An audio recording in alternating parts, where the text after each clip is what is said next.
नमस्कार। आजकेर जे जायगाटा आछे এই জায়গাটা আছে হুগলি জেলা আরামবাগ রেলওয়ে স্টেশনের পাশে।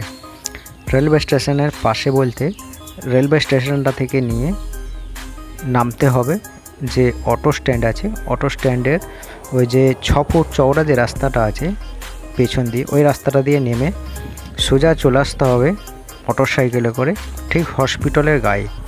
হসপিটালের গায়ে এসে এই 3.25 কাঠা জায়গাটা বিক্রি আছে। এই জায়গাটার কি রেট আছে সেই রেটটা আপনাদেরকে বলে দিচ্ছি এক্ষুনি ভিডিওর মাধ্যমে।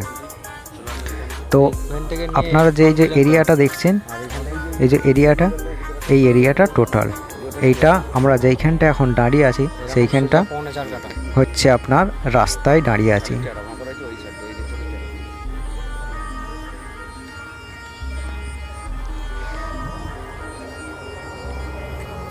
এই এরিয়া পর্যন্ত কিন্তু জায়গাটার মাপ আছে 3.25 কাঠা।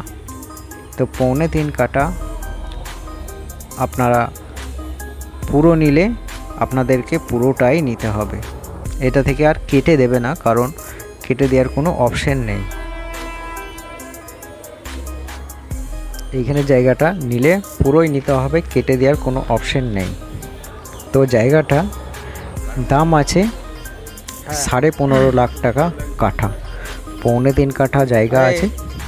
তো রাস্তা জায়গা পর্যন্ত যে মেন পিচ রাস্তাটা যে ঠিকছে সেই পিচ রাস্তাটা পর্যন্ত 4 ফুট রাস্তা আছে।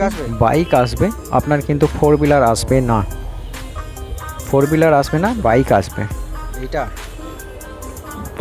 তো জায়গাটার যে এইখান পর্যন্ত এরিয়া আছে, এইখান থেকে নিয়ে ওই যে বেড়া দেওয়া আছে ওই পর্যন্ত পুরো জায়গাটা 3.25 কাঠা।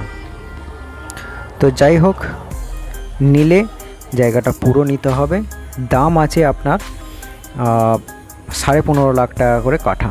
এইবার বলে দিই, এইখানটা থেকে রেলওয়ে স্টেশন মাত্র 2 মিনিটের পথ, এইখান থেকে বাস স্ট্যান্ড মাত্র 5 মিনিটের পথ।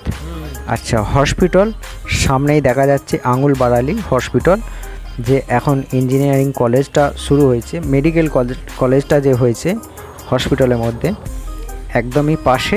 এখান থেকে বাস স্ট্যান্ডও পাশে। আপনারা জায়গাটা নিলে আপনারা কোনো রকম কোনো দিক থেকে ঠকবেন না। এটা হলো এই পিচ রাস্তাটা, এই যে পোস্টারটা আছে এই পোস্টারটা থেকে, পিচ রাস্তাটা নয় এটা ঢালাই রাস্তাটার পোস্টারটা থেকে এই জায়গাটা, ঠিক আছে। তো যাই হোক, ভিডিওটা আজকে এই পর্যন্ত। আপনাদেরকে আমি পুরো ভালো করে ডিটেলসে বুঝিয়ে দিয়েছি। নিলে আপনাদেরকে পুরো জায়গাটা নিতে হবে, না হলে কেটে দেওয়ার কোনো অপশন নেই, কেটে দেবে না। কাঠা কত করে আছে দামটা আপনাদেরকে আমি বলে দিয়েছি। তো ভিডিওটা দেখার পর এই চ্যানেলটাকে সাবস্ক্রাইব করে এই চ্যানেলের সাথে থাকবেন। ধন্যবাদ।